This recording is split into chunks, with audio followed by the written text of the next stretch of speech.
Yo, it's Guido coming at you with a Tactics Talk. Welcome back, guys. Thanks for tuning in. And today we have a video using the brand new rig, the second rig.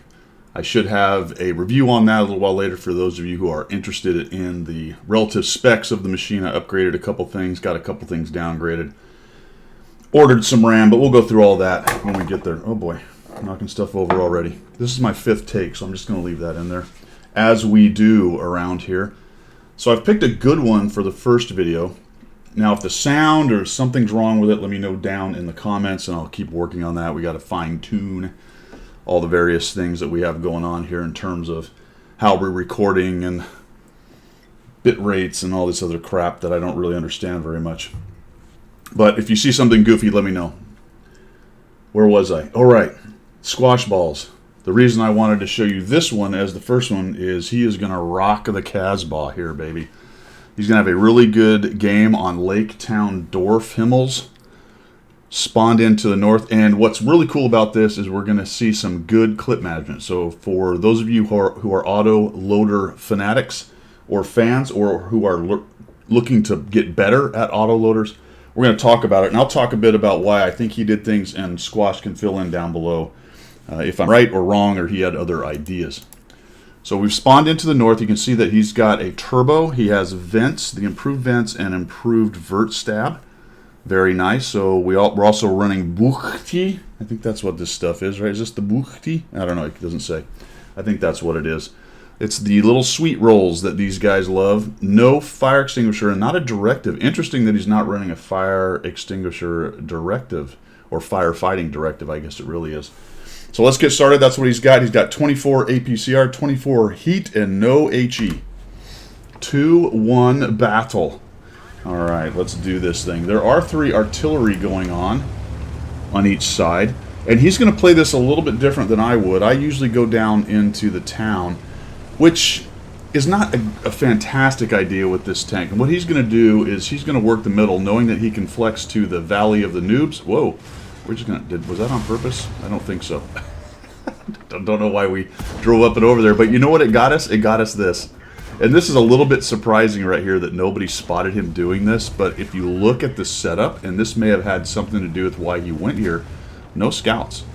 So we got some good vision. It's a tier 9 and 10 battle. We have some good vision in terms of mediums. There goes the artillery, dead, and we're already up to 1,255. So no clip management required. He fired everything, and now he just goes into hiding. Doesn't want to take hits for no reason and gets reloaded. So the center might have had something to do with no scouts. He'll have to let us know down there. In any event, even if it didn't have anything to do with it, it is to his advantage. And, oh, just screen up penetrated. Okay, that's the first one right there. Bam, bam, bam. 1 shell is left, immediate to see. There's no more shots. There's no more shot. You could sit there with your 1 shell and look for one for a while, but what if something showed up in, say, 20 seconds and you're still sitting there with your 1 shell? Boom, see, get reloaded, and he's going to be back in the fight. The good news with this tank is it has a pretty darn quick reload for the 4 shots. That's one of the beauties of this thing. Pretty darn accurate, a relatively fast reload, especially for 4 shells. It's extremely fast for 4 shells. They just don't have a huge alpha. Good, but not huge. Okay, so now we have moved from the middle, which there are no more shots in the middle. That's nice. So you're looking at that. Okay, he sees that. Nobody else has moved away. They're all just sitting there wondering if the objects or the PTA will show themselves again. Probably not. And over in the city, the fight's just about to get engaged over there, and we see we have nothing going on in the Valley of the Noobs. I actually like this, especially if the enemy team doesn't send too much. You do have to be careful. If they came pushing through there with 5 or 6 tanks, you could be in a little bit of trouble right here. But it doesn't bother me if there's a TD or 2, 3 tanks and some arty or something like that. Just enough to give you a view that something's happening. And we are going to see that Squash is going to come around the corner. And, oh, guess what? There's actually 3 guys coming on in here. So it's a good thing he flexed back. We have a 263. He doesn't have a shot. He has to come around here. Now, he knows he needs to get into the lower plate of the 263. He's going to bounce off the upper part of that casemate forever. All right, so we got to get into the lower plate. He gets a little bit closer to his work. Comes on in here, and he knows he has 4 shells. And he's like, yeah, whatever, I might take a hit. Look how he's rocking back and forth a little bit. This guy is trying to get a shot, and a bit lucky, but the movement on Squash right there, as far as trying to make that shot as difficult as possible, ends up with just a tracking shot. So really nicely done. You'll notice that he came around the corner, was just basically showing just his gun to get his shots in there, rocking around a little bit, moving around, making it very difficult for that 263 to settle in on where he wants to shoot, and he ends up with just a tracking shot. And then, of course, he already gets a thump on us. Now, we do have to get out of here. We can't really just sit there and let the 263 push us. A bit of a weakness, obviously, for autoloaders is that he can't really hold that position for very long, especially with a 60 TP maybe coming around the corner, although the 263 is kind of locking that guy down a little bit, and an AMX 41-51 showing up at some point. The Centurion reacts to it. One of the three guys in the middle has a clue, so good on him. He comes around and he's able to provide enough cover for Squash to get reloaded. So he leaves the fight, gets reloaded, comes in. No issues with clip management there because he fired all 4 shells. And that's one of the strengths of this particular tank and autoloaders in general. If you are able to dump that clip down range, you got some good damage. He's at 3,096. That's a respectable tier 9 amount of damage. Tier 10 amount of damage right there. Not amazing, not huge, but not bad. If you're dropping 3,000, which is almost twice your hit points here, that's pretty good. But let's keep going because we're not done yet. All right, nice shot right there into the front sprocket on this tank, which has hole behind it and a hitbox behind it. He's able to both track him and get damage, and he's going to just shoot into the same place again. That guy fixes it. He just pounds him 3 times. He eats a shot and is able to close him out. So no issues there with hitting C or clip management. He just gets reloaded and he continues to push in on the 60 TP. Meanwhile, how's it going on the rest of the battle? Well, it looks like the city is holding at least. It's neutralized for the moment. The center is sorted, although they did just kill the 7/1, and it's just a bat chat. That bears watching right there. You got to love the WZ. What is that? A 111 1-4 in the very corner with the Arty. That's awesome. And now we've got a 7-1, a 263, and Squash Balls in his TVP, gang tackling this poor 60 TP. So I like the Centurion go around getting his attention.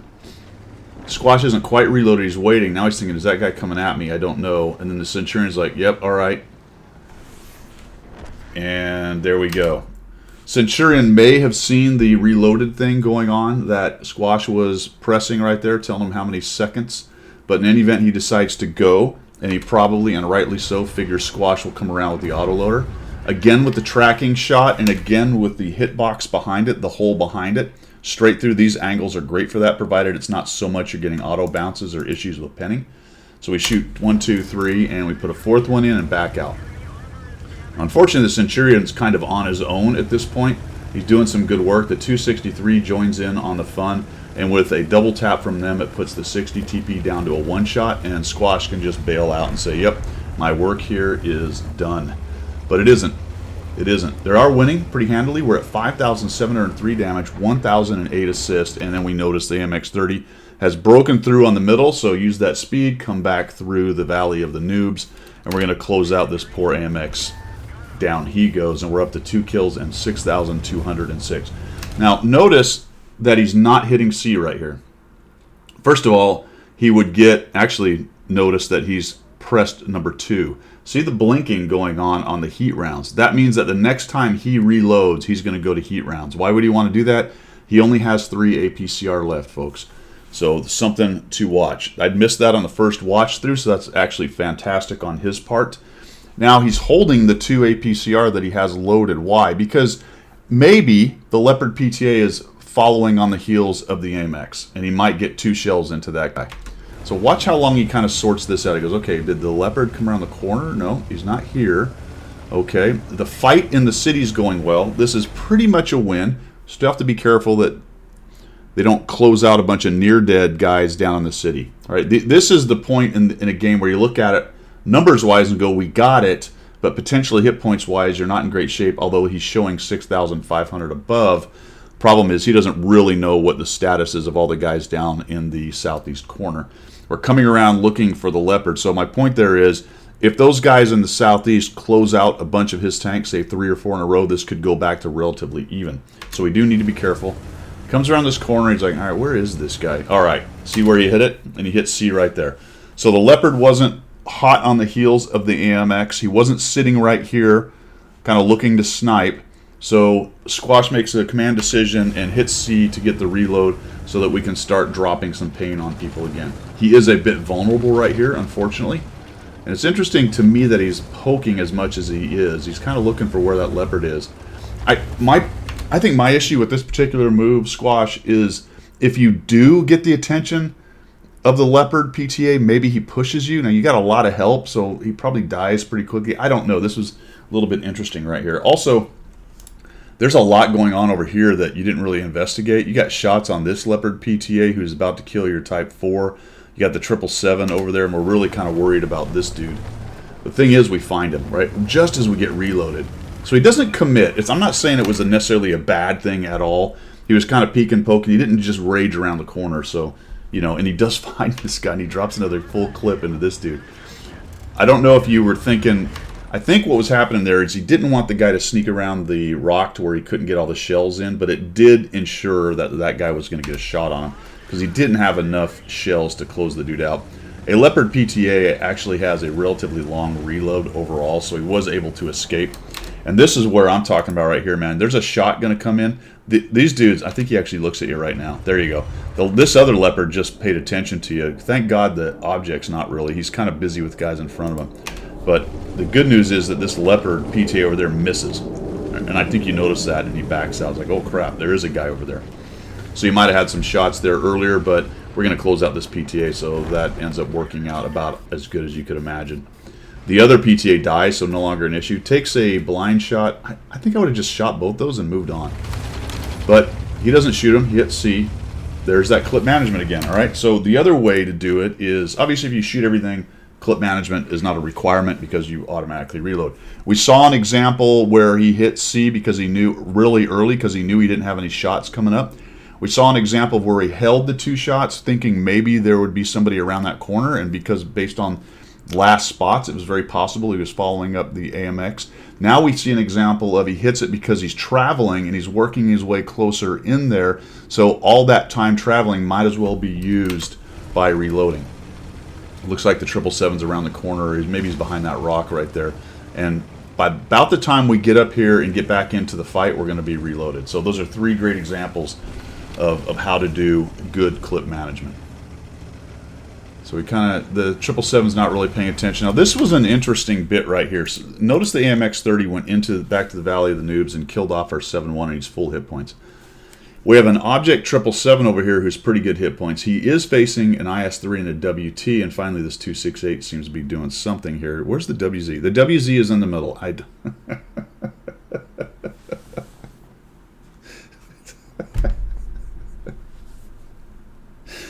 All right, let's just ignore the WZ as if he does not exist, because essentially he did not in this game. All right, this is a potential crossfire situation for Squash balls, and as I saw him coming in here in the first time, I went, well, what would I do? Would I go jump on the AMX? Well, I can't close him out, and I don't have any help, so I don't know if that's a great idea at 885 hit points. Or do I go low and come up behind the 777 and try to take him down with my 2 buddies? Will they notice? And oh, by the way, will the AMX come back and start shooting me in the back? So let's see how Squash handles this. He looks at the 777. I thought maybe he was going that way. Then he turns back this way, and he's going to get some shots. Unfortunately, the first one tracks. He gets a bounce, which is nice.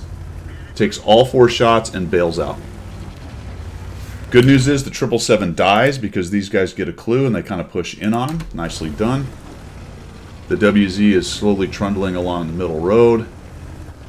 And then Squash is just clean up on aisle 2. We have 8,569 damage, 1,137 assists. We did get a couple nice bounces and a couple nice misses. You're going to have that on games where you do really well. Nice little shot on him. Looks at the arty. It's not going to get shot by him. His arty softens up the AMX. He may take another hit, but more than likely should be able to kill him. And he's able to do that right there. Comes back around looking for maybe a little more damage, but boom, the GW dies to the WT.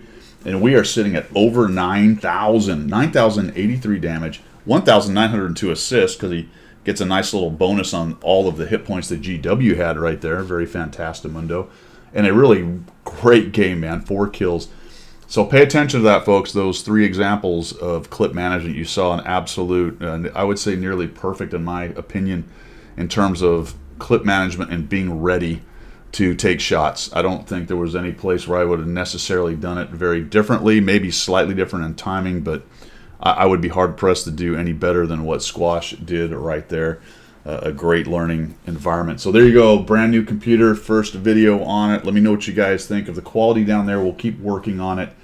I basically just have the standard OBS setups. I tinkered with a little bit, so it is going to require a little bit of goofing around with to get it perfected. But pretty excited overall about getting that thing up and running. We're going to touch wood because the last one crumped on us in 2 weeks. So far, so good. That's all I've got for today. You guys have a great one. We will see ya.